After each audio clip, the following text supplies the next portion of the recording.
Magandang umaga Pilipinas, magandang umaga Puerto Princesa at sa buong lalawigan po ng Palawan para sa malaking misyon at mas malawak na paglilingkod sa bayan.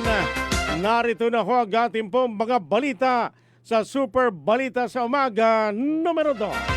Super Radio Puerto Princesa DYSB. Ito ang balita. Bantay Panahon. Mga kaibigan, ang binabantayang low pressure area o itong dating bagyong Wilma ay huling namataan ang sentro ng LPA 200 kilometers sa kanluran ng Puerto Princesa City kaninang alas 3 ng madaling araw. Ito'y nasa West Philippine Sea at patuloy yung paglayo sa Pilipinas. Ang LPA ay patuloy na magdudulot ng makulimlim na papawirin na may pabugso-bugsong ulan at mga thunderstorm, lalo na dyan po sa Isla ng Kalayaan. Ang shear line ay umakyat na at mas nagpapaulan na ngayon sa Northern at Central Luzon at inaasahan hong magpapatuloy ito sa susunod na 2 hanggang 3 araw.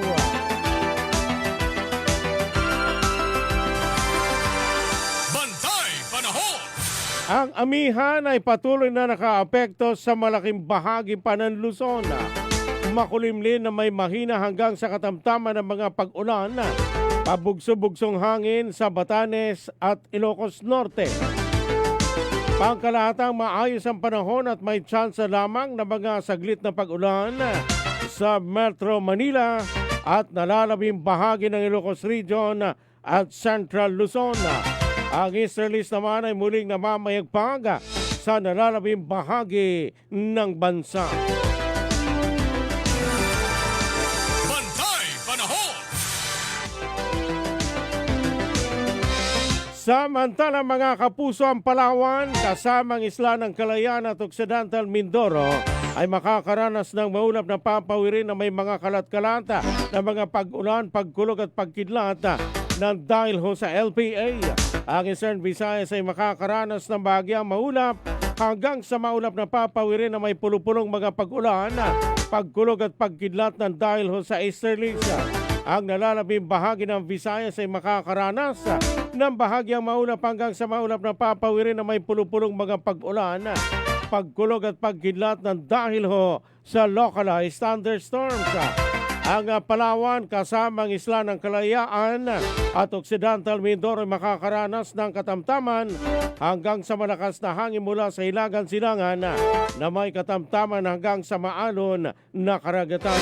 Ang Visayas ay makakaranas ng mahina hanggang sa katamtaman na hangin mula sa silangan hanggang hilagan silangan na may mahina rin ho hanggang sa katamtaman na pag-alon sa karagatan.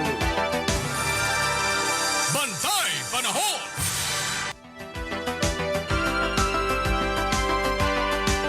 Samantala mga kaibigan, sa iba pang balita,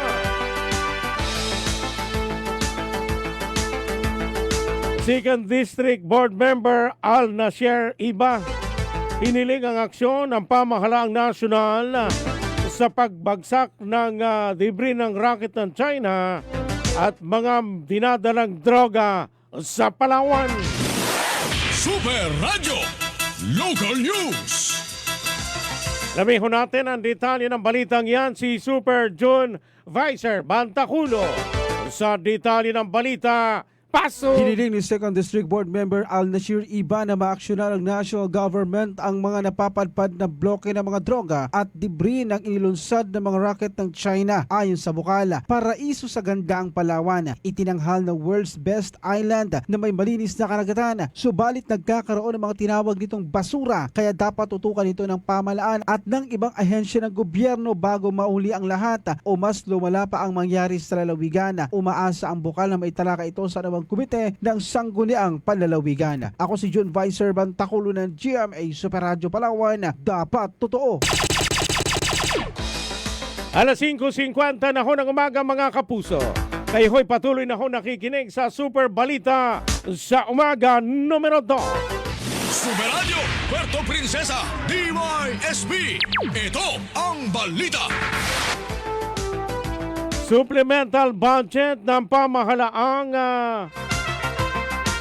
lungsod ng Puerto Princesa na nagkakahalaga ng 61 million pesos para ho sa SRI, gratuity pay at year-end incentives ng mga empleyado ng city government. Nakatakda na raw aprubahan.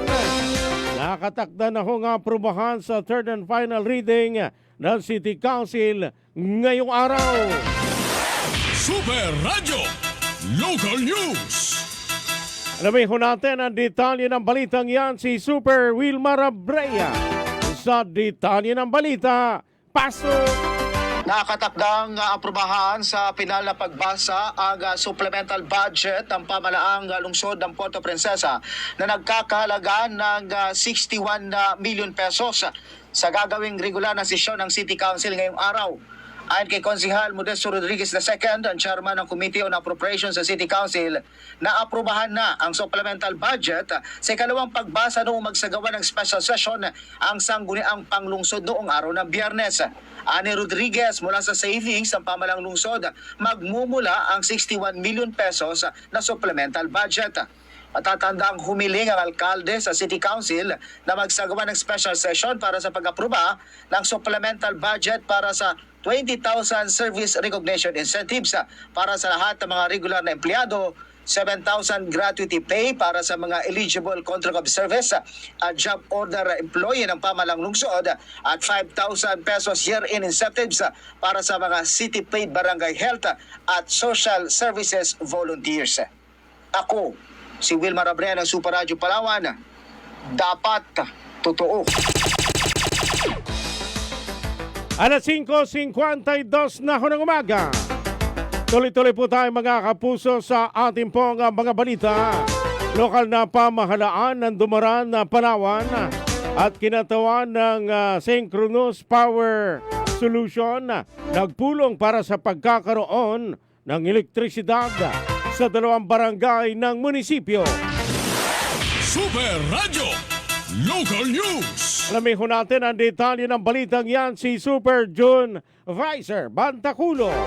Sa detalye ng balita, pasok! Nagpulong ang mga kinatawan ng pamalambayan ng Dumaran at ng Synchronous Power Solution kaugnay sa site assessment para sa locational layout ng Archipelago Renewable Corporation bilang bahagi ng Palawan QTP Microgrid Project at installation ng 13.2 kV distribution line na magbibigay ng elektrisidad sa Barangay Santo Tomas at Barangay Bohol. Ang nasabing site assessment ay mahalagang hakbang upang makumpleto ang mga kinakailangang dokumento tulad ng locational, zoning certification at building permit na kinakailangan para sa pag-i-issue ng notice to proceed. Inaasahan din ang posibleng pag-issue ng notice ngayong buwan ng Disyembre upang masimulan ang implementasyon ng proyekto. Tiniyak naman ng LGU na bahagi ito ng patuloy na pagsuporta sa mga programang magdadala ng mas maasahang serbisyo at mas maliwanag na kinabukasan para sa mga barangay ng Dumaran. Ako si June Vicer Bantaculo ng GMA Super Radio Palawan. Dapat totoo. Ang balitang ito ay inihatid sa inyo ng Biogesic. Headaches can strike anytime, anywhere. Kaya always bring Biogesic anytime, anywhere. Choose ingat, choose Biogesic. Tanduay Light, gaan ng may kasama. Ang balitang ito ay hatid sa inyo ng BioFlu. 2 or more symptoms, baka flu na yan, i-BioFlu na. Mga kaibigan, kayo'y patuloy pa rin po nakikinig sa Super Balita sa umaga numero 2. Retail prices ng ilang mga livestock sa rehiyon ng Mimaropa bumaba nito nakalipas na buwan ng Oktubre. Super Radio, Local News. Alamin ho natin ang detalye ng balitang yan si Super Wilmar Abrea. Sa detalye ng balita, pasok! Bumaba ang retail prices ng ilang mga piling livestock sa rehiyon ng Mimaropa nitong nakalipas na buwan ng Oktubre.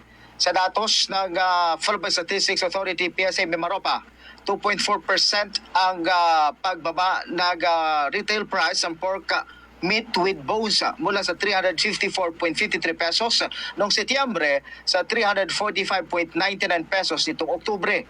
Ang pork liempo ay bumaba ng 1.7% sa 390.14 pesos noong Setyembre papuntang 383.55 nito naman buwan na Oktubre. Habang ang pork kasim ay 2.3% ang ibinaba sa presyo mula sa 382.75 pesos noong Setyembre sa 374.11 pesos nitong Oktubre. Ang beef pure meat ay bumaba ng 1.0% mula sa 423.75 pesos noong Setyembre sa 419.58 pesos noong Oktubre. Sa kabilang banda, tumaas naman ang beef meat with bones ng 0.4% mula sa 381.75 pesos noong Setyembre sa 383.43 pesos nitong Oktubre. Ako, si Wilmar Abrena, GMA Super Radio Palawan, dapat totoo. Samantala mga kaibigan, Regional Wages and Productivity Board sa rehiyon ng Mimaropa, mayroon na raw wage increase proposal. Super Radio Local News. Panukala pa lang, ano ho? Alamin ho natin ang buong detalye ng balitang yan si Super Wilmar Abrena. Para po sa kanyang karagdagang balita, pasok! Mayroon ng wage increase proposal ang Regional Tripartite Wages and Productivity Board o RTWPB sa rehiyon ng Mimaropa. Ayon kay Regional Director ng DOLE at RTWPB Chairman Naumilin Abiliana, ang National Wages and Productivity Commission ay hindi pa umano nakakapag-deliberate sa wage increase proposal ng RTWPB. Pagkatapos na magkaroon ng deliberation, nakatakda pa umanong ibalik sa RTWPB. Hindi pa inihayag ni Abiliana kung magkano ang wage increase proposal ng Regional Tripartite Wages and Productivity Board sa Mimaropa. Ako, si Wilmar Abrena, GMA Super Radio Palawan, dapat totoo. Mga kaibigan, kayo ho'y patuloy pa rin po nakikinig sa Super Balita sa Umaga numero 2. Kayo'y nakikinig sa Super Balita sa Umaga. Isang bangkang pangisda na nagsasagawa ng iligal na pangingisda nasa kote po ng mga otoridad sa bayan ng Cuyo, Palawan. Super Radio Police Report. Alamin ho natin ang detalye ng balitang yan si Super Kenneth Calombresa. Sa detalye ng balita, pasok! Kalaboso ang mga sakay ng isang bangkang pangisda na nagsasagawa ng ilegal na pangingisda sa karagatang sakop ng Barangay Balading sa munisipyo ng Cuyo, Palawan, kung saan habang nagsasagawa muna ng operasyon ang mga otoridad na aktuhan nila ang naturang bangka na nagsasagawa ng pangisda gamit ang kompresor. Dahil dito, agad naman silang hinarang kung saan nakumpiska mula sa kanila ang isang unit ng compressor tank, mga rolyo ng hose, mga isda na may iba't ibang uri na aabot sa 20 kilos, mga improvised spear gun, tempered mask, foot paddles at mga flashlight na aabot naman sumigit kumulang ang kabuang mga halaga ng kagamitan na 30,000 pesos. Samantala agad namang kinumpiska ang naturang bangka at ang kanilang mga kagamitan, habantala dinala sa ospital ng pulisya ang mga sakay ng naturang bangka para sa kaukulang disposisyon. Ako si Kenneth Calombresa ng GMA Super Radio Palawan, dapat